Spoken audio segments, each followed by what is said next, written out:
Well, hello to you. Merry Christmas, Happy New Year, and all that good stuff.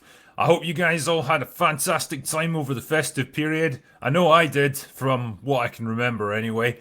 But hey, it's New Year and it's time to get back to work. So I'm very conscious that when I did like my last Ask the Drinkers stream, there was still a whole bunch of super chats left over that I hadn't answered yet, and I just never got around to answering them over the holiday period. You know how it is. You start drinking, you start partying, and before you know it, it's like a week later and you've pissed yourself. So, hey, I'm here now at least, so I've got a little bit of time, and let's see if we can get through all these outstanding super chats, shall we? So yeah, this is from the last Ask the Drinker stream. So the last one that I was looking at before I finished the stream was from that Indian dude who said, "This is a weird thing to say, but Chadwick Boseman not choosing to tell anyone about his woes and super going out the way he did is kind of Chad, I must admit." Yeah, I mean, I'm not going to dispute that really. I mean, the man obviously had a tremendous force of character. And yeah, the fact that he didn't feel the need to make a big song and dance about it, he didn't want people's pity or sympathy. He just wanted to keep working and keep doing what he did for as long as possible. And he really, as far as I know, he was working right up until the end, as ill as he was. And, even when he was doing Black Panther, he was really suffering from like stage 4 by that point, and damn, you would never know it to look at him. He looked so like strong and determined, and yeah, like I say, it speaks volumes about the man's character that he kept it going right up until the end. So yeah, well done, Chadwick. Night King 01 said, "I just had a 90s Steven Seagal movie binge, always a good idea, with my brother. It was painful and hilarious at the same time. Seagal is an icon for all the wrong reasons." I mean, yeah, what can I say? Like, time has not been kind to Steven Seagal, and yeah, he's genuinely one of those enigmas in Hollywood where you look at him and you think, how did you become a movie star in the first place? You don't make any sense. As I understand it, like his agent essentially took him on as a bet. He was boasting that he could make basically anyone a star. He was that good at what he did. And so he picked this dude who was just like a stunt coordinator or something, because he could do martial arts, at least initially. And he served as like a stunt coordinator on a lot of movies before he actually got into acting himself. And he says, right, I'll take this guy and I'll turn him into a movie star. And sure enough, somehow he did. I don't understand it, but give that guy a medal. But hey, if you look at Seagal's early movies, pre like weight gain and pre like dodgy wigs, he wasn't bad. He could obviously do the fight scenes back when he was still young and in good shape. He had a certain kind of quiet menace about him, I suppose, because he was so fucking huge. But yeah, I don't know. I don't know how he was able to sustain that for so many years. I think 90% of his fan base just kind of watch him for the meme value. Michael Beacon said, "Drinker, Violent Night is about a whiskey drinking, hard hitting Santa deleting the naughty list with his trusty sledgehammer. It was made just for you." I mean, it does sound good, I'm not gonna lie. Inconsistent says, "Drinker, do you think that you'll ever do a review of movies like Death Sentence with Kevin Bacon, Barfly with Mickey Rourke, or Drunken Master with Jackie Chan?" I mean, I would like to review all of them, I guess. It's just, I'll add it to the list of 5 million other films that I've got to do. Yeah, Drunken Master in particular, like Jackie Chan's physical performance in that movie is incredible. Like the fight scenes and stuff that he does, as with all of his movies, really. But yeah, Drunken Master is particularly good. OMG Puppy says, "Does The Chosen count as a superhero series? It's somewhat interesting because it has a good cast and isn't in the corny style of most Christian cinema." I couldn't tell you, mate. I've never seen it, so I wouldn't know. Luke Mason says, "Do you have any thoughts about Spider-Man Into the Spider-Verse, and do you have any hopes for the sequel?" I mean, yeah, I've seen Into the Spider-Verse. I thought it was perfectly fine. Probably a lot, like, more mature in terms of its themes and ideas than I gave it credit for going into it. I just started it thinking, it's just a kid's animated movie. There's not going to be much to this. But actually surprisingly deep characterization. And, yeah, animation style fantastic. Nick Cage as Spider-Man Noir is never not going to be entertaining. He's just fantastic. So yeah, it does a lot of cool things with the multiverse concept, I guess. So I enjoyed it. No idea if the sequel is going to be any good. Sometimes they kind of start smelling their own farts, and they can lapse into like laziness in terms of storytelling. So I guess we'll see what happens. But I'll give it a go no matter what. Dees Pater says, "Hey Drinker, your review of the Muppet Christmas Carol was like word for word what my whole family thinks. You rock." Thank you. Do you have any hope for the next Guardians of the Galaxy film? Yes, I do. I trust James Gunn's investment in these movies. I know he cares a lot about them. And he's done a fairly good job with the first two. Yeah, I know the second one's got its issues, but still, like, way better than anything that came out in Phase 4. So, yeah, I think he'll probably do a good job with this one. And since it's his swan song, I wouldn't be surprised if main characters die. But yeah, I'm glad you enjoyed Muppet Christmas Carol as well. That's an absolute classic. Anon42 says, "Sending another super chat in gratitude for all the money you've saved me. Thank you for suffering through the crap the studios are putting out so I don't have to." Thanks, man. I mean, it's some consolation, I guess. you know, those are days of my life, so I'm never going to get back. But well, if I can save other people the hassle, then that's something. Yeah, Sir Toadstool says, "Have you seen Violent Night? It's both a brutal action movie and a warm-hearted Christmas movie, essentially a modern-day Die Hard. Highly recommended." Yeah, other people have been talking about it. It seems to be getting good reviews. The Gunslinger says, "Are you looking forward to Oppenheimer? The trailer looked incredible." I am. Yeah, I'll definitely give it a go. And yeah, you know, um, yeah, the cast looks good. The kind of special effects and everything look good. The amount of research that Nolan's put into it, I'm sure you could trust that it's going to be pretty accurate in terms of like the science and stuff behind it. So yeah, I just hope it's got engaging characters. There's a kind of emotional side to it as well, or at least something to get invested in. Because yeah, that's definitely his weak point when it comes to his writing. Joe Doyen says, "If Warner goes woke with the new DC, it will fail spectacularly." I mean, it's hard to think of them failing even more spectacularly than they already have, but yeah, you can only hope that they've learned some of their lessons here. I think the fact that they cancelled things like Batgirl and Supergirl suggests that they have learned their lesson and they're moving away from this stuff. They'll never say it publicly, obviously, because it's going to hurt them too much in terms of the social media side of things. But I think they know. Big Daddy MRI says, "Looks like the most salient rumor now about the DCEU is that Zaslav has told Gunn that the next series of movies break even will be 500 million. This means the movies must perform and draw audiences." Reboot explained. I mean, I guess that's always going to be the basic formula for these movies. If you're pumping like $200 million into the film, then you're probably talking about 500-600 million just to break even. That's just Hollywood accounting, unfortunately. And yeah, it's not going to change for DC. Will it succeed? Christ, they're going to have to go some like. With James Gunn behind it, I suppose they've gotten themselves a pretty good chance, but they've hurt their fan perception really badly with getting rid of Cavill. I think he was like bringing him back for another Superman movie was just one of those rare things that everyone seemed pretty happy with. I'm really dubious about their idea of doing a young Superman who's just starting out. Like, I don't need that again. I just want to see actual peak Superman at the pinnacle of his abilities.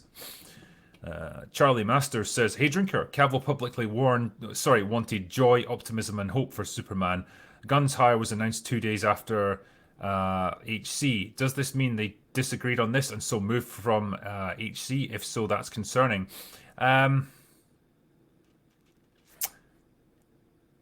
I don't know, because when I look at James Gunn, I don't get the impression of a guy who is doom and gloom. He's not really a Zack Snyder kind of filmmaker, and so I could see them agreeing on the general message there. I just think, I think as other people have said, Gunn just wanted a clean slate. He wanted to be able to start the whole thing again, and that means getting rid of all the ties to like the old DCEU. And probably Henry Cavill was a casualty of war in that respect.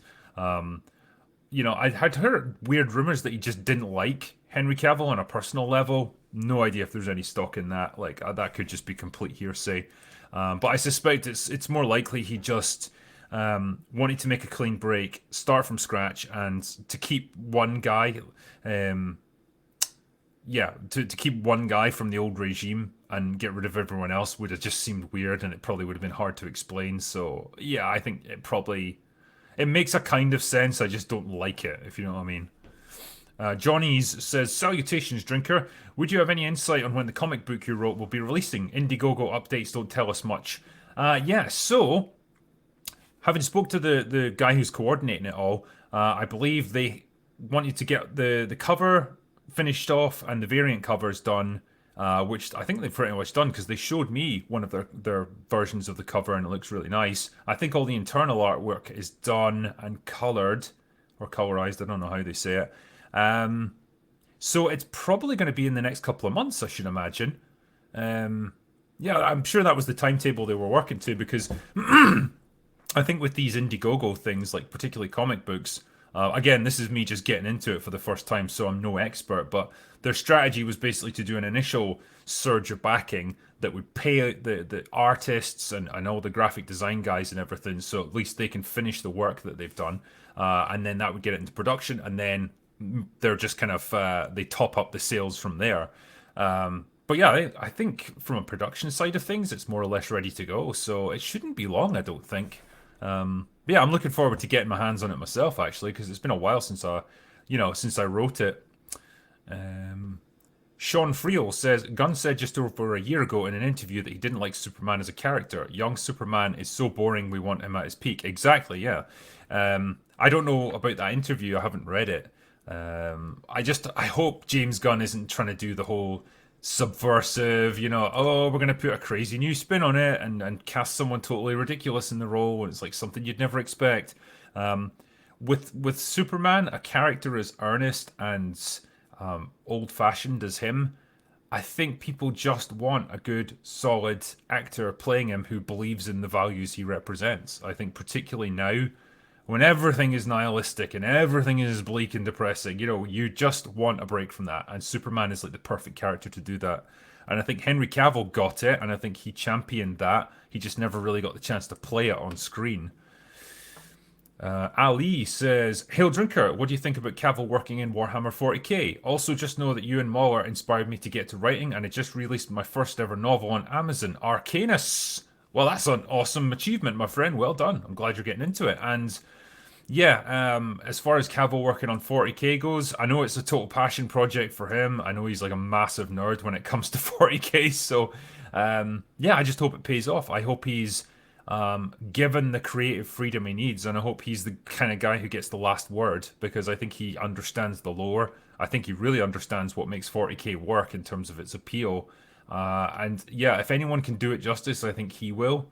So yeah, I suspect, and this what I hope is, he's like been burned by doing The Witcher, and he's had bad experiences doing that. He's obviously been stuck working with people on that who didn't give a shit about the lore, the source material, and just were completely in business for themselves. And so he's probably learned from that and vowed never to put himself in a situation like that again. And so hopefully this is the result. And hey, I'd love to see a great 40k series. It's going to take some work to realize that on screen, but I think he can do it. Derzeras says, "Love your videos. Greetings from Germany." Thank you very much, my friend. Clipped Killshot says, "Love your work. Let's take a shot together. Cheers, mate." Thank you, man. Jar of Mayo says, "If aliens came to Earth, would you be the first human to smash one? Not the Star Trek ones, real alien ones." I don't know, man. It depends if they're hot or not, and if they're up for it. Yeah, if they were ugly, nah, I can go elsewhere. But it would be quite cool to venture where no man has gone before. Wait, would that count as bestiality? If so, maybe count me out. But yeah, we'll see. Depends how humanoid they are. Spencer Stabio says, "Have you considered doing a review of the Muppet Christmas Carol?" Funny you should say that, eh? Next one is Mount H says, "Hey Drinker, did you catch the hint of an upcoming Moby Dick subplot in the next film with the whale captain losing his arm to Payakan?" I did remember that, yeah. It was weird that they chose to show that. I can't say he was such a fascinating character that I really needed to see more of him, so honestly don't care if he comes back in the next movie. But yeah, that would be a neat little thing, I suppose. You've stolen from everything else, James, so you might as well steal from Moby Dick. Opinionated Junkie says DC needs a break. Thoughts? Yes, I think they probably could do with one. Uh, the bean counters won't allow it to happen because they know they've got too much potential there to make money if they can just capitalize on it. So they won't stop. They can't stop. But yeah, if you had just creative freedom over this stuff, you probably would just shelve the whole thing for a few years. Take the time, really work out a good, strong, overarching story for everything, work out the sequence of movies, get it right, and then commission it. As it is, they're kind of having to like rework things on the fly, which is not great. I think Doctor Who's in the same position. It needs a break for a few years. Let the creatives recharge and come up with new ideas. Blaze Addin says, Merry Christmas, Drinker. Thank you very much, man. You should review Wednesday, How They Massacred My Boy. I mean, I've been liking it so far. Like, I haven't finished it yet, but I thought it was alright. Isabella Jensen says, what do you think of Neytiri as a mother in Avatar 2? I thought she was fine, I guess. The story doesn't give her much to do, which is kind of a shame. Yeah, she comes into it right at the end where she has to fight Quaritch because she's taken revenge for her son, which is, it's something, I guess, but like, yeah, so much of the narrative is given over to the kids and to Jake that she's kind of just there in the background looking concerned about things and being disapproving. You know, I feel like she could have done more. But yeah, I mean, perfectly fine in the mother role, I guess. The Grinning Gamer says, I've been working on Fantasy World Cup for years. Want to team up? I'm probably not your guy, to be honest. Alan Paxton says, will you be doing a review of the Banshee of Inisherin? Just watched it on D Plus and really enjoying it. Up there with The Guard and In Bruges. Happy Christmas. Yes, thank you very much, man. And I think it's all the same people involved, isn't it? Yeah, particularly for In Bruges, you've got Colin Farrell and... Oh, I can't remember the other guy's name. Always slips my mind. But they're quite the duo together, so yeah, I'll give it a look. Snarf says, what's that near the bottom of your door frame? Well, this is probably from the other night, but probably it would have been my phone charger. I've quite often got it plugged in over there, I guess, next to the door, so... Oh, wait, actually, is it this thing hanging from the handle? That was my attendee badge for the convention I did in Tampa. Yeah, I kind of wanted to hang on to it as a little memento, just a little reminder. But on that subject, there will be more con appearances coming soon, so stay tuned on that score. But yeah, I thought I would always keep my first one as just a little reminder because it was such a nice experience. Julian Navarro says, he's 68, but he's still far greater than the MCU. Okay, what is that? Is that James Cameron? It probably is. Yeah, he's late 60s. Elusive Kudo says, are you thinking of reviewing Enola Holmes 2? Not really. the first one was just forgettable fluff. Like, it was just nothing to it, really. I don't know if it's worth my time watching the second one. Center Negative says, you either die the auteur or live long enough to become the Lucas. That is true. Yeah, poor George. I'm sure he regrets that sale to Disney now. Matt gave me $2, so thank you. Hikira says, I drank a lot yesterday, but should I drink more today? Always. Hair of the dog and all that. David Stark says, could I possibly interest you in watching or maybe reviewing Black Dynamite? Yes, you could. It's a pure spoof of Hollywood and 70s blaxploitation. It's genius. It's fantastic. If you haven't seen Black Dynamite, I highly recommend it. It's really funny. The main actor's amazing. Some of the throwaway lines are just incredible. So, yeah, that definitely needs a review, actually. Thank you for reminding me of that fantastic movie. Finbar White says, happy Christmas, Drinker. Hope you and the doggos have a top one. Have you seen Del Toro's Pinocchio film on Netflix? I haven't seen that, no. Although, thank you. Me and the doggos did have a wonderful Christmas. Yeah, I think that one's been getting good reviews, hasn't it? Weirdly.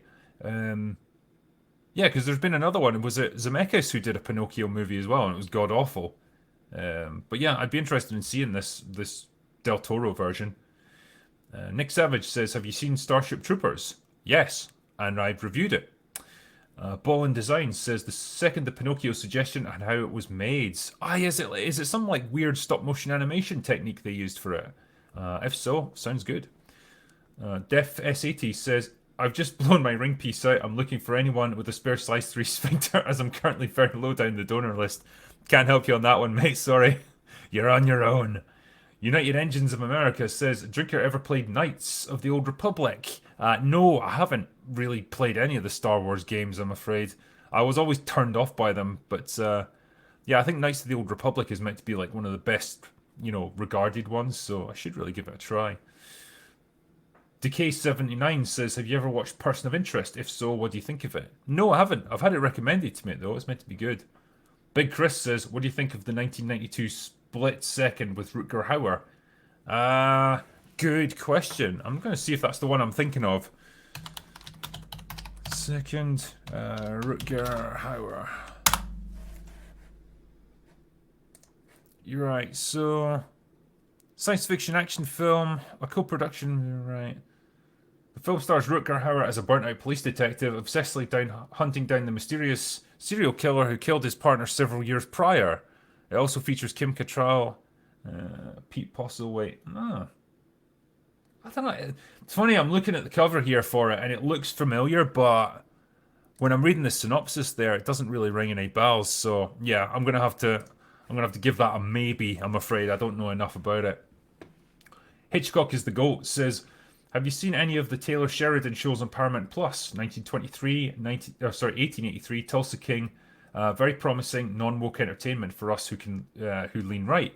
So yeah, I've watched Yellowstone. Really like it. I think it's really good. The actors are great. The dialogue's good. Yeah, and the all the cinematography, the production all looks good. So a lot of people want me to watch the prequels, which I will as soon as I've finished Yellowstone or I'm up to date with it. I'll watch 1883 and then 1923 because again the cast looks fantastic.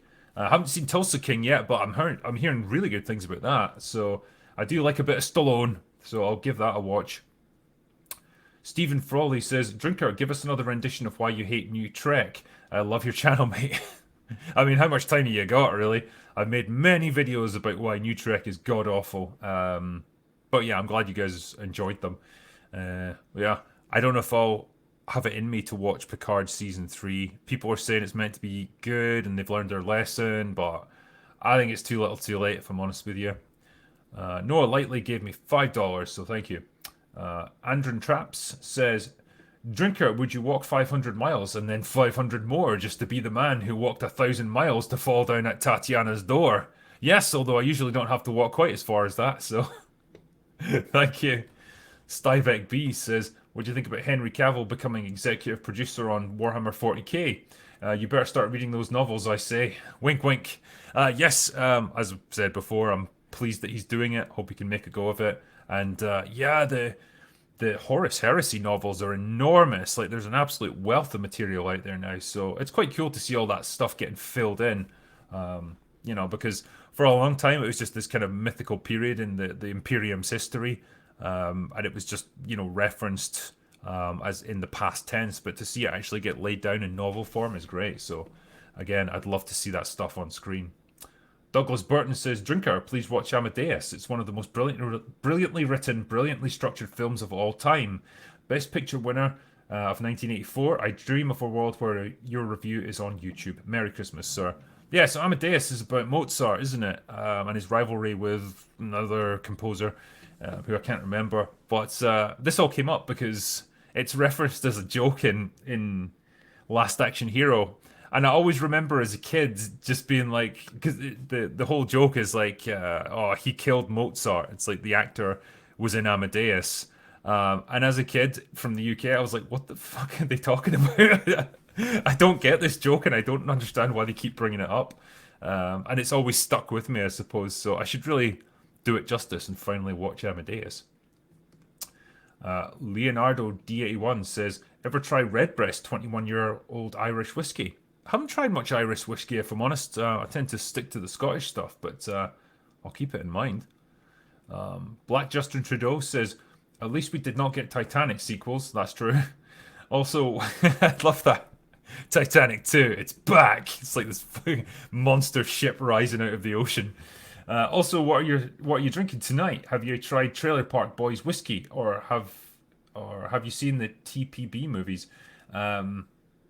No, I haven't seen Trailer Park Boys movies, so I don't know. But yeah, that night, as I recall, I think I was on Buffalo Trace with Coke.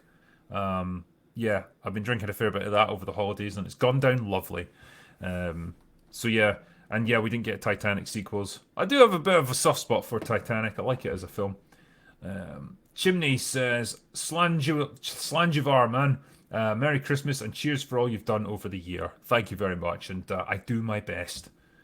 Dees145 says, is it weird that I'd rather watch your review of movies than actually going to see the movie? I don't blame you one bit. At least, hopefully, you can get a tiny bit of entertainment out of my reviews, which is more than you can get out of most films nowadays. And they're free, so that's always good. Crumphorn says, Drinker, an Englishman in Scotland here. Brora Sutherland, can you tell me a little about your education? I can tell you that I got one. I mean, what's the tell? Like, I did my stint in high school. I went on to Edinburgh Uni and studied IT there. Because, yeah, I guess that was the career path I wanted to go down initially. I got into web design after that. You know, finished up my uni course and took a year or so of just dicking around then. Went into web design, did that for a number of years, and then got into writing. Like, I always wanted to become an author, and then, you know, I started getting my books published, and that allowed me to become a novelist. And at the same time, I'd been doing YouTube just as a little hobby, and knocked it on the head for a good few years so I could concentrate on writing because I didn't want to do both and try and balance them. And then eventually came back to it and started making YouTube videos again. And well, that turned out okay. So that's what brought me here. So yeah, I mean, I guess I don't really make use of my degree much anymore. Unless it's just messing around with like websites or whatever, just for my own amusement. But yeah, I'm more into the creative side of things, which is something I enjoy a lot more. Like, I much prefer storytelling, writing books, or working on screenplays and doing like my reviews on YouTube over any of that sort of technical stuff. So, it's worked out pretty good in the end, I would say. Casey Boyd says, if you like Japanese whiskey, then you and Mauler need to stop being stubborn and start watching anime. You'll tap into a whole new market. I mean, that is true. If you like whiskey, you're gonna like anime, I guess. Like, I think for me and for Mauler, like, because we always get people recommending animes to us, and we're both totally up for watching it. It's just, we've got a finite amount of time in our lives to watch new things when we're not like making videos and doing live streams and all that other good stuff. And there's only so many hours in the day, unfortunately. So we try our best to get through all the things that are recommended to us. But best will in the world, you're not going to do everything. Noah Lightly says, do you think there's an obsessive attention to detail, and can it be a bad thing? I don't know if that's in relation to Avatar, just maybe the fact that it took so long. Possibly, yeah. I think with James Cameron, he is a details guy, and he wants every shot to be just so. And it certainly makes for challenging shoots, I imagine, if you have to work with him. But the end product generally speaks for itself, or at least it used to. Not so much now, because it's really about the spectacle. Indy G says, I'm convinced so much effort went into Andor because they want to make their characters so much better. They have nothing but disdain for the legacy ones. I think in the case of other things that Lucasfilm have produced, like the sequel trilogy, maybe like Book of Boba Fett, that sort of thing, I would definitely agree with you on that one.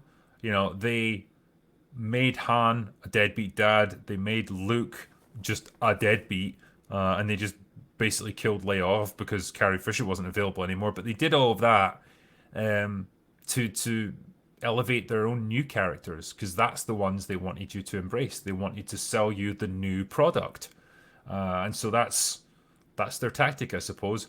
With Andor, it's probably not quite like that. I got the impression it was just a story that was told by people who cared about making a good end product, I think. And I think they did probably the best job they could. They were just lumbered with a character no one really cared about. Yeah, it's a shame. If that kind of level of care and attention had gone into something like Obi-Wan Kenobi, wow, that could have been something halfway decent.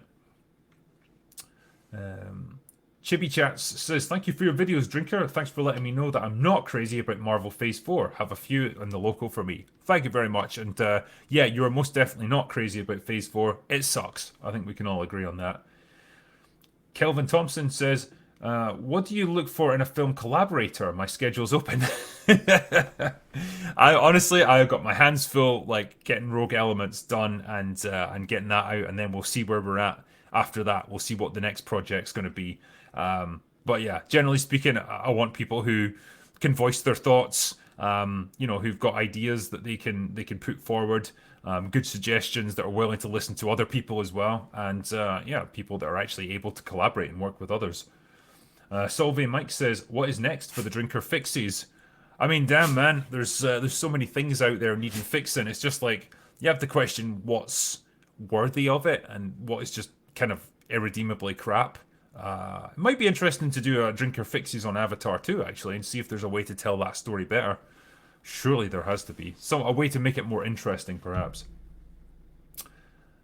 Dan Sheehan says, I've read comic books since I was a kid, enjoying your channel and retiring in June. Ah, thank you, man. And I'm glad you're enjoying it. And, I wish you a happy retirement when it comes. Casey Boyd says, 2 points about the Eagles in Hollywood. Neil deGrasse Tyson corrected James Cameron on the sky in Titanic and he got offended. Also, Black Adam was supposed to be a Shazam villain but wanted his own movie. Okay, I didn't know that actually. I mean, he fits obviously into the Shazam world, so that makes sense. And I guess The Rock, being The Rock, would want his own film. So yeah, I can buy into that. And James Cameron, he doesn't strike me as the kind of guy who likes to be corrected about things, so I can totally believe that. Michael Beacon says, check Brendan Fraser in Gods and Monsters. He can act in drama. Yeah, I don't doubt it, and I'm looking forward to watching Whale. Maxwell Wishules says, thoughts on the Oppenheimer trailer? Also, I got an A on final exam presentation on All Quiet on the Western Front in film class. Nice one, man. Congratulations to you. And as I said earlier, I'm quietly optimistic about Oppenheimer. I'm interested in the whole period in history, like the development of the atomic bomb. What was at stake there, the sacrifices people had to make to get it done, how much was dependent on this thing. It'll be interesting actually if they go into the politics behind the actual use of the bomb on Japan, because obviously it's a contentious one to talk about, and I don't know if how the film will tackle that, but yeah, we'll see where it goes. Benjamin Stecker says, thoughts on the state of comedies today? I feel like we never get amazing comedies anymore after the great early to mid 2000s. Yeah, I think there's a reason for that as well. Comedies don't make that much money, and studios just aren't willing to invest the money in them anymore. So that's why you don't see anywhere near the number of comedies that you used to get in the 2000s. They put all their budgets into superhero movies now because they are big earners generally. But yeah, I agree. Like, most of the comedies that we kind of reference on this channel and we talk about fondly are from at least 10 years ago, if not more. Deus Ex Machina says, I used to work at Warner Brothers and I was in the room when they gave Westworld and Raised by Wolves the Axe. Have you seen the latter? No, but apparently it's really good. People were mentioning that quite a few times to me when it was on. I wasn't sad to see Westworld go. Raised by Wolves, I don't know. I mean, it'd be a shame if it's cancelled and it was actually really good. ERB gave me $10 and he says, love your vids. Thank you very much, mate. Cyber56, shouldn't DC focus on individual stories rather than make a universe? The main argument being the success of Joker and the Batman. Yes, that is true. They are individually successful, but the problem is you can't keep milking them over and over. They have to consider longevity, I suppose, and that's why extended universes are so useful because, well, look at Marvel as an example, right? Someone like Ant-Man. Nobody outside of seasoned comic book enthusiasts knows who that guy is or cares even the slightest about him. So nobody would have gone and seen a standalone Ant-Man movie. But when it's tied into the larger MCU, and you've got this this implied suggestion that, well, you need to see this because it forms part of the overall story, and if you care about that, then you'll need to care about this too. And so it drives people to go and see it. It's that old saying of a rising tide lifts all boats, and it really does. And that's what DC wanted. That's what they always wanted. because we're not in an era where you can just have one successful film a year. You need several, and they all need to be building on each other. They wanted to get that same level of success as the MCU. That's why they tried to rush it out. That's why you ended up with Batman versus Superman and Justice League, trying to do the work of like 5 movies in one. And that's why they kept failing. And they got themselves into such a hole trying to course correct and find other ways to make this thing work. They've had to say, right, forget it, scrap it, start again. But yeah, the only real successful movies that they had in that time were things like Joker and the Batman, which were fine. They were successful in their own right, but you can't build on them. And that's what they desperately wanted to do. So yeah, that's a long way of saying that they can't just do the standalone movies because they need more than just their tentpole, like Batman, Joker, Superman. They need all the little smaller characters to have their own movies and become successful as well. Mad Max says, how about Henry Cavill for an Indiana Jones reboot in the future? He'd be around Forge age when he started the franchise. I don't really see Indiana Jones in, Henry Cavill playing that kind of character. As much as I like him, he's better for playing like suave, sophisticated people like James Bond, for example, instead of rough and ready adventurers like Indiana Jones. And I think Indiana Jones should be played by an American. Cody Griffin says, I've got a question. Did you watch Penny Dreadful? Thoughts? I watched it occasionally. I never got into it. I just watched the occasional episode, but I liked it because Timothy Dalton was in it. Also, I think Hollywood is dead as dead. We'll be lucky if we get great movies nowadays. Maybe Dune Part 2. Yeah, I mean, I think the next Dune will probably be good. It's funny because when we did our interview review, we totally forgot about Dune. It's like, oh yeah, that was a film which existed. And yeah, that says something about how memorable it was. But hey, it's something. The Northman was really good. So yeah, there's still good movies getting made. I think the superhero era needs to die and make way for like more inventive movies again. Off the Cover says, what's the last good comedy in your opinion? I can't think of anything since Tropic Thunder in 2008. Fuck, that's the one I was going to say. Yeah, Tropic Thunder, Hot Rod. What was the other one? Super Troopers, although I think that was like early 2000s. What's the other one? Dodgeball. Yeah, they're all the 2000s. Like nothing in the 2010s that I can really think of.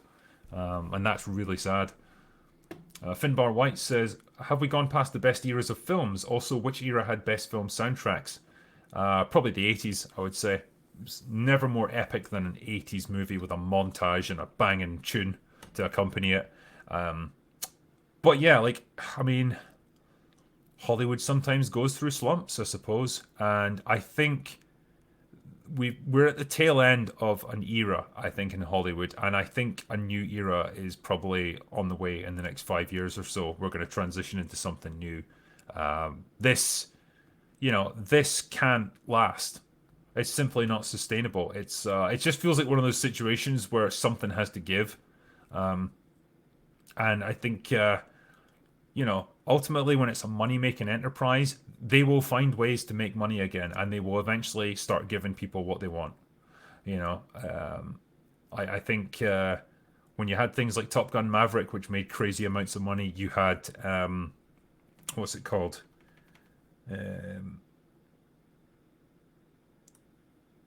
Yeah, you've got the Mission Impossible movies as well. Like, they are still getting made. Like, successful movies can still get made. And, well, we just need to ride this one out, I think. It's one of those situations where we're in a period of transition now, I think.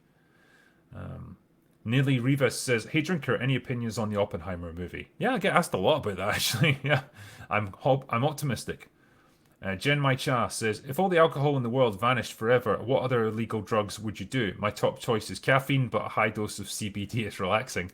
Yeah, well, I don't know how much I can say without getting this whole channel demonetized. So, yeah, I would... the tobacco of the relaxing kind, I think, is probably going to be my choice. But damn, I don't want to live in a world without alcohol. I just wouldn't be able to review films anymore. Crisco Fist says, Drinker, settle a debate for me. Die Hard Christmas movie or no? By the way, love your channel. I see it as a Christmas movie. It takes place on Christmas Eve. It's a heartwarming story about a man estranged from his wife who has to go through some tough times to win her back. And it's even got Christmas trees and holly. His wife's called Holly, in fact. I mean, what more do you want? Come on! And it's got Let It Snow, Let It Snow, Let It Snow playing. It's perfect. And I watch it every Christmas. Stephen Frawley says, second time trying drinker, 40 euro in total, so would you appreciate a response? Do you hate New Trek as much as I do? I don't know how much you hate it, but I definitely hate it. It's an insult to everything that came before, and I can't wait for this era of Star Trek to die. Alan Paxton says, is there ever going to be another golden age of cinema? Feels like things are so corporatized and ruled by committee that I think the good days are over. Yeah, but like I say, I think what we're seeing now is the beginning of transition into a new era of Hollywood filmmaking. I think the superhero age is coming to an end slowly but surely, and I think, yeah, we're probably going to start to when that superhero craze finally dies, it's going to open the door for like new movies to come in, like more interesting stuff, and yeah, like. What I'd like to see is a return of like the mid-budget movie. You know, movies with a budget of like, I don't know, 20 to 50 million dollars, say. Like where you can make a decent movie with pretty good effects, you know, so it doesn't look cheap or anything, but like it's cheap enough that you can actually take risks with it and do things that are a bit different and a bit more interesting.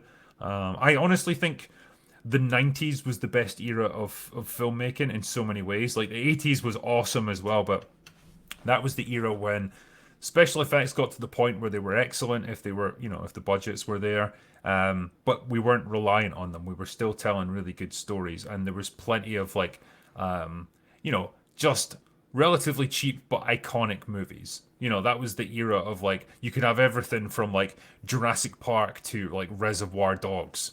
You know, but they were all iconic. They were all memorable, and I just for the most part, we're not producing memorable movies anymore. They're just like disposable entertainment. But that is the kind of era of filmmaking I'd like to get back to. And who knows, maybe we'll see it one day again. Robert Pickles Nichols says, The Abyss continues to be one of my favourite films of all time. It's like Close Encounters of the Third Kind underwater. Pretty much, yeah. The visual effects are great. The action sequences are awesome. It was a hell of a film to make, apparently. They went through absolute torture to get it done, but it looks great, and yeah, I very much enjoy it. James Cameron's got a thing about water and stuff sinking.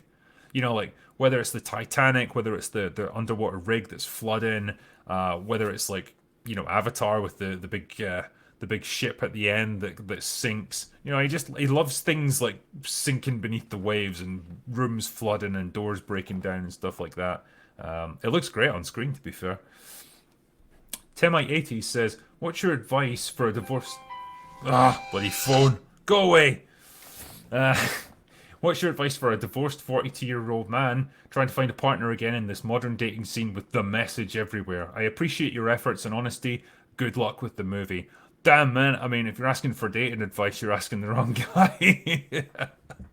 I mean, what can I say? Like, yeah, I remember when you meet people in bars and stuff. You know, you might catch their eye across the room and you'd work up the courage to walk over and start a conversation with them, and maybe you'd strike out, or maybe you'd strike up a little conversation and hit it off.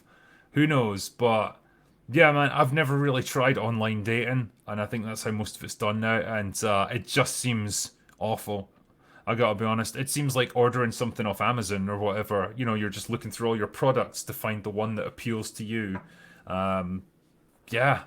So I don't know how people navigate shit like that, and I don't know how they come to go on that first date with a person that they've selected from an app. It just feels weird. But I guess just be authentic, be yourself. Don't put on a front, because eventually it's gonna have to come down, and yeah, either you get on with them or you don't, I suppose. But man, it seems like a nightmare today. Angel Corner Skimmy $70 and said, nice. Thank you, that is very nice of you. Billy Badass says, best war movie, Apocalypse Now. Changed my mind. Saving Private Ryan. There you go, I've changed your mind for you. I mean, Apocalypse Now is an incredible movie, but it's almost like a a psychological horror movie with war as the backdrop. I don't see it as strictly a war film. It's got more to it than that. But yeah, there's some fantastic war movies out there. Platoon, I love. Um, yeah, Saving Private Ryan. I love Black Hawk Down. Um, yeah, God, there's loads. Sean Friel says, "Do you think TV shows and movies will stop pushing the message?" Yeah, I mean, it's the question I get asked a lot. I think they're starting to realize that it doesn't work. The more people reject things that push it, like God, Lord of the Rings, sorry, Rings of Power is a great example. It tried to push that stuff pretty hard, and people just absolutely slated it. The Witcher Blood Origin, that got savaged by everyone. And I think this stuff does eventually filter through. So, yeah, when the money runs out, I think they'd abandon the message pretty quickly. Noah Lightly says, "Hey Drinker, long-time fan, just wondering if you think there can be an over-attention to detail in film. Do you have an example of so?" I don't really think that there's an over-attention to detail. No. Yeah, I'm trying to think of one that, I guess references your point. Like someone like Christopher Nolan obviously is massively into the science behind whatever he's doing, and laying all that detail onto the screen. I think his problem is that he's too cerebral in a lot of ways. He's almost too smart to be making movies, and he sometimes loses that human touch that makes it an emotionally compelling experience. That's why sometimes his movies feel a bit cold and clinical as opposed to engaging. I think someone like Stanley Kubrick would be a great example of someone who maybe obsesses too much over detail. But then it's weird because we get a nice end product. Imagine that the people that have to actually work with that dude and put the film together are the ones that have an absolute nightmare of a time. Obviously, there's all kinds of famous stories about the making of The Shining, where he pretty much gave Shelley Duvall a nervous breakdown because he made her do so many retakes of the same scene, and just basically broke her will to live. Yeah, I think that one where she's getting followed up the stairs by Jack Nicholson, where she ends up hitting him with the bat. They did that something like 120 times. Wow, that's a lot of times to do the same scene. I would have lost my mind and just quit the production if it was me, but you know, um, that's the attention to detail. He obviously has this super focused, super specific idea of how he wants the scene to play out, and if the actors don't deliver exactly what he wants, he just makes them do it again. But like I say, you end up with a fantastic end product as the audience. It's just the people who have to make it have a nightmare of a time. Um, Tom says, "Hail Drinker, have you played A Plague Tale? Great survival game set during the Black Plague. I think it pulls off the strong female lead perfectly." I've heard of A Plague Tale. I've never played it though. I don't know too much about it. Jake Mooneyham says, "Just wanted to give you, and by extension, the Long Man, for putting me onto Farscape earlier in the year. Would you ever consider doing a stream on the show?" Yes, Mauler and I have talked about this before. There was one crazy idea we had of reviewing each episode in turn. Probably more time than we really have to invest in one TV show, but yeah, I'd love to have a chat, a proper like happy hour chat or something about Farscape, or do a proper scripted review. I did a review of one episode that just always made a real impression on me. It's on my second channel. Just 'cause I thought it was a fantastic bit of writing, but I haven't done the overall series yet. JL says, "Congratulations on all your success on YouTube and your writing efforts. Thank you very much. You're funny as hell, and your movie reviews always leave a smile on my face. Ah, just like Tatiana." Thank you, except I'm not as attractive. Dark Hour says, "Just wanted to clarify, the channel is called Let's Talk Content. The busy essay is a breakdown of the Daredevil hallway fight." Ah, okay, cool. Yeah, Dark Hour did a stream with me. We did Last Action Hero, I think. And yeah, so his channel's called Let's Talk Content. And apparently, yeah, he does a breakdown of the Daredevil hallway fight. And yeah, I've heard a few people recommend that, actually. It's meant to be a really good, like, breakdown video. Drive-by commenter says, "Merry Christmas. Any potential Sergio Leone reviews, such as The Good, the Bad, and the Ugly?" Yes, I would happily do, like, I don't know, either a stream or a review on, like, the Dollars trilogy as a whole. And then, each movie, compare them and stuff. Yeah, any of that would be fine for me. The Chaos One says, I got internet in 2014, loved Avenue Q. Just realised even making a joke of everyone's a little bit racist would ruin careers today. It would indeed, yeah, that's the world we live in, sadly. Alphonse von Schermack says, hello and Merry Christmas from Prague. Have you seen Bullet Train yet? If so, what are your thoughts? Probably my favourite movie of 2022. Yeah, I've seen it. I enjoyed it. I'm going to review it on my second channel soon. And yeah, overall, just a fun movie. You're not meant to think too much about it, I guess. It's just kind of a lightweight action comedy, but I thought the fight scenes were pretty good. Really enjoyed Brad Pitt in it. I think he got to show plenty of personality, and he was obviously having a lot of fun with the role. I can't believe the dude's like 60 years old. It's insane. And the cast was great. I think, was it Aaron Taylor Johnson that was in it as well? I thought he was really good. So yeah, good film. Alan Paxton says, reach out for an interview with Landis would be an interesting, given how he was turned on by Hollywood and his knowledge is movies. Love the Lemmy Show. Thank you. Yeah, I think Max Landis did a video responding to one of mine or something. I've not seen it yet. Masked Jackal says, since Jennifer Lawrence said there were no female action heroes before her, let's take a moment to mourn for Sigourney Weaver, Gina Davis, and Linda Hamilton, who apparently never existed. I know. Gosh, what would we do without Jennifer Lawrence, eh? God, I bet she regrets that interview now. Deniska says, you never reacted to my super thanks on one of your recent videos. Being famously drunk isn't a valid excuse. Not cool, man. Not cool. I'm sorry, man. I mean, yeah, like super thanks isn't something I'm too familiar with how it works. I don't know what I'm meant to do with it. Because I don't think, like, YouTube doesn't, how can I say it? YouTube doesn't, like, notify me when I get a super thanks on a video, so I don't necessarily know that it's there. That's probably why I haven't responded to it. It's not because I don't care or anything. It's just like it's a weird system that I'm not really sure what you're meant to do with. So I apologize if I didn't respond to it. I guess it's my way of saying I'm still getting my head around how Super Thanks actually functions. Driffy says, discovered the Sean Bean Sharp series during the YouTube during COVID while I was watching Due South. Have you seen Sharp and what are your thoughts? I have seen Sharp and I reviewed it, I think, back in the day. But yeah, it was a great show. I think Sean Bean was great as Sharp. I think a lot of the battle scenes, you know, you could tell that like the budget wasn't massive, but I love that period of warfare. I love like the Napoleonic Wars and stuff. You know, like the soldiers marching in line with the muskets and everything. Yeah, and some of the women were pretty hot as well because damn, those corsets back then, they knew how to live. But yeah, Sharp overall, he's really good. I like it. Massive Dingo says, a very few esoteric niche scenarios would be a good intro to 40k. Yeah, okay. Boschgob says, hey Drinker, I tuned in late and got to the part about a new actor for Superman. What do you think about the actor from Superman and Lois?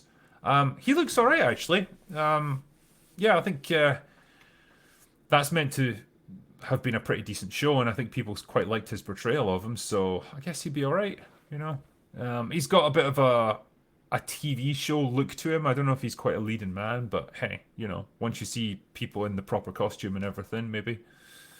Your Mama's Llama says, do you think shill has lost most of its meaning at this point? I mean, it's basically just become a fan version of labeling someone with a different viewpoint. I mean, I would only... Yeah, I don't tend to use words like that. I don't tend to use words like woke all that often either for the same reason. Like, they get used to the point where they become kind of meaningless. There are, you know, critics and stuff out there, like especially if they work for a big media publication who give, you know, crazy positive reviews to things that are absolute garbage. You know they're rubbish. And they're only doing it because they're paid to do it. So they are a paid show. And so I would have no problem labeling them that because it's exactly what they are. But yeah, like just if it's someone who just disagrees with me, it's like, yeah, I'm not going to just say you're a show.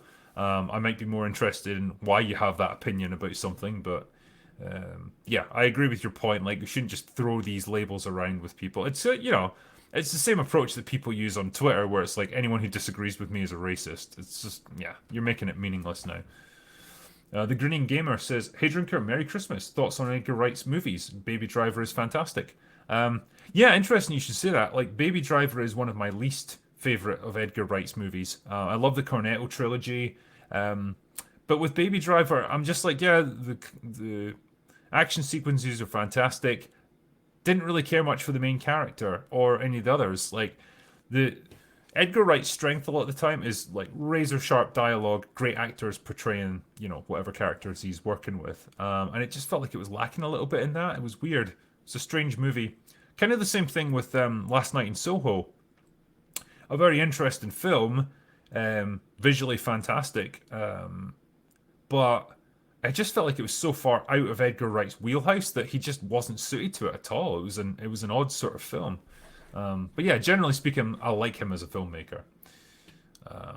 Scroll34 says Kiafas Kane would probably work best as a tone setter for the Warhammer cinematic universe. Okay. I don't know who that is, but I'll take your word for it. I'm probably butchering his name as well. Is it Siafas? I'm not sure. Mike Quiglia says, "What are the critical doggos getting for Christmas?" Well, funny you should ask that. They got a whole bunch of squeaky toys. This grey arsehole over here got his, and I kid you not, within about 2 minutes of getting it, he destroyed it, like properly ripped it apart, broke the squeaker, and inhaled some of like the rubber, outside covering of the toy. So that had to go in the bin. So basically nothing survives first contact with Smokey. The other critical doggo, Lara, she's there, so you can't quite see her right now. But yeah, she doesn't even care about playing. She's so freaking lazy. She just doesn't like. You could throw a ball at her. You could throw a ball at her, and it would just bounce off her head. But yeah, Smokey needs like the most heavy duty of play toys because he'll just destroy anything else. But they had good fun anyway, and they got plenty of leftover turkey, so they were happy doggos. Stephen Knizek says, "I know this might be a niche complaint about Willow TV show, but George Lucas and 80s Marvel author Chris Claremont wrote a pretty decent trilogy of sequel novels. I don't know why Disney didn't use those novels for the show. Probably for the same reason they didn't use the expanded universe stuff for Star Wars. It was probably licensing issues, and they would have had to pay George Lucas some kind of royalty or something. So they were like, nah, we'll do our own. And it turned out to be a disaster, funnily enough. I suppose as well, the novels that George Lucas wrote wouldn't line up too well with the message that they're so keen on doing these days. Kevin O'Neill says, Avatar is like a beautiful flower that only blooms every 10 years. Its beauty is incomparable, but when it blooms, it smells like Bigfoot's taint. It's not a bad analogy, I suppose. Skyman says, I think you could do a 40k show in its current setting without necessarily doing a deep dive into the backstory. Lord of the Rings did it. I mean, you're right, yeah, you could. I just think the backstory is so fascinating. Like, imagine if you set one, like, if you started during the Age of Strife on Earth and, the Emperor's got to take these, like, barbarian tribes and turn them into, like, an empire that can go out and conquer the stars. Like, I mean, you could go even further back to, like, the golden age of mankind when they were first discovering warp travel and spreading out to colonize the galaxy. There's no limits really. But yeah, I think probably if you were going to do it, it would probably be set in the current age, and you would just get a quick recap about, the Emperor and Horus Heresy and all that stuff. And it's probably going to get told from the point of view of a human rather than an Astartes or anything like that, or a Primarch. West Coast Samoan says, watch Attack on Titan. Cheers. I know, everyone keeps telling me about that one. Eddie Brock says, Happy Christmas, Drinker. What are your thoughts on the race-swapped Spider-Woman and in general in the new Into the Spider-Verse sequel trailer? I mean, yeah, like Into the Spider-Verse is its own thing, I suppose, so I don't hold it to the same standards as like the mainline Spider-Man films or anything. I'm not surprised that they've race-swapped her because they do it with everything else, but I never cared about Spider-Woman anyway. I always thought she was just like a derivative character. It's like, it's just like Spider-Man, but a woman. Great, how imaginative. Fledge Big Gums says, I don't know why you would want female space marines when Sisters of Battle are so insanely brutal. Yes, they are. But for the people who push this stuff, it's not enough because it's never enough. You can't have the Sisters of Battle because they're not technically space marines. They're just regular old humans in power armor, and they need them to be exactly equal to the men. They need them to be just as big and just as powerful as male space marines, even though it makes absolutely no sense. And so they'll keep pushing for this. And I know they won't stop until they get what they want. And I know Games Workshop will eventually cave on this. I guarantee they will. But yeah, The Adeptus no, yeah, is it the Adeptus Sororitas, the Sisters of Battle? They are awesome. They're cool in their own right. They have a heavy emphasis on flamers as well, which I really appreciate because I'm a bit of a pyromaniac, so like all that stuff. Pockets says, really enjoyed Dark Harvest. The one complaint, you don't need to hotwire a military Humvee. It's just a toggle switch. Turn it and it turns on the Humvee. If you know, you know. Other than that, I really enjoyed it. Oh, okay. Well, I will take that as a given then. Yeah, what's to stop people stealing them then? If it's just literally a toggle switch that you can fire up, like there must be some kind of like kill switch or something on it to prevent people just nicking Humvees. I'd assume so anyway. Henry Maynard says, Drinker, are you looking forward to Chris Nolan's Oppenheimer? I'm hoping it reaches the levels of The Prestige. We all hope that, and I can only give it a watch and hope for the best. Alex's channel says Jim Carrey's A Christmas Carol is an all-time classic, along with his Grinch. Yes, he's that's where it's animated, isn't it? For me, The Muppets Christmas Carol will always be the ultimate take on that story. Thaddeus61 says, Hey Drinker, thanks for what you do. Sorry if this has already been asked, but did you finish God of War Ragnarok? No, I haven't finished it yet, actually. I was just playing it this morning.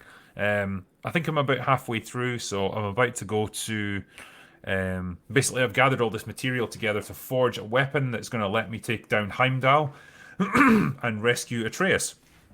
And I'm sure that will all go perfectly and there won't be other problems that arise from this. But yeah, enjoying it so far. The combat's great. Love the characters. Yeah, be interested to see how it ends. G Unit says, do you plan to read Quentin Tarantino's new book, Cinema Speculation? Well, I didn't know he'd written one, but I'd be interested to read it actually and hear his thoughts. Nick Savage says, Starship Troopers, best movie of all time. Changed my mind. Not sure if it's the best one of all time, but great satire. And yeah, I do love the bit when they're under siege in the fort with the bugs. It's straight out of Zulu.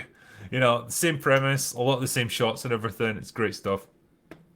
Rue79 says, thank you for your sane takes, mate. Have you ever watched Two Hands with Heath Ledger? I haven't, I'm afraid, no. No, I haven't seen that one, mate. Thank you for the donation, though. Crumphorn says, top Christmas movie on Her Majesty's Secret Service.